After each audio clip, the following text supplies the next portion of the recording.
siapa punya besar? Allah. Lai mananga, siapa punya sama?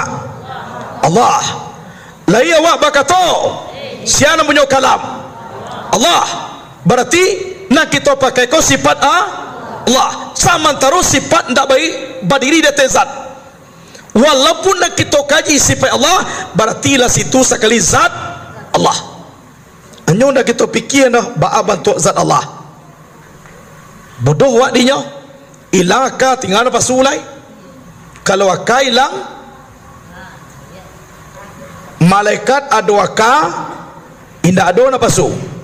Kalau binatang na pasu na adwaka indah. Kalau manusia ado akal ado naf.